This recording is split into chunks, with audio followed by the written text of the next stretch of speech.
Hello everyone. It's been a while since our last video update. Hard to believe that we're running into the middle of February. Since that last video, I've been on the road speaking to and engaging with brokers in all parts of the country. I've been sharing the contents of the RDR discussion paper and listening to commentary and inputs from advisors so that we can formulate our feedback and responses for submission to the FSB early in March.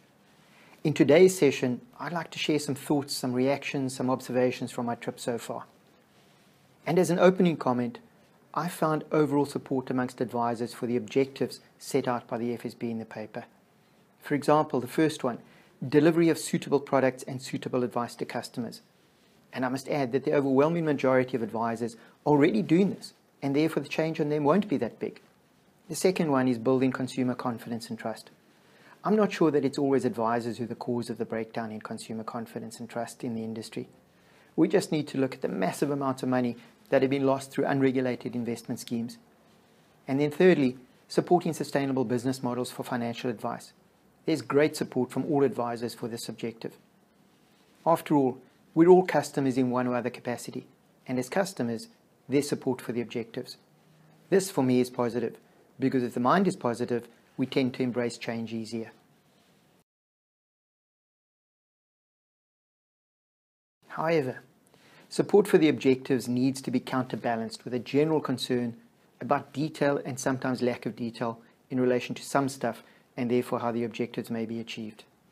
For example, one big concern lies in the area of life risk commission and the proposal to make commission payable 50-50 upfront and ongoing. To make commission payable in only one payment is also another issue, and without more detail in this regard, it's difficult to judge specifics. We can only comment on the principle, and we'll do so in our feedback. Another concern lies in the area of customer awareness or education. The overall feeling is that customers generally aren't used to paying fees for advice in long-term and short-term insurance, or for regular premium investments like endowments and RAs. This means that there should be, and we don't see it in the document, a massive awareness and PR campaign making customers aware of the need to buy into this new world. Unless they do, we fear that the system will break down. And that won't be good for anyone. There's general support for the ability to provide input on the proposals, and advisors accept that there will be a level of uncertainty until the detail is sorted. They're eager to know exactly what will happen and exactly when things will happen, because with detailed clarity of where they're going and exactly when they're going, they can plan the journey. Some final thoughts.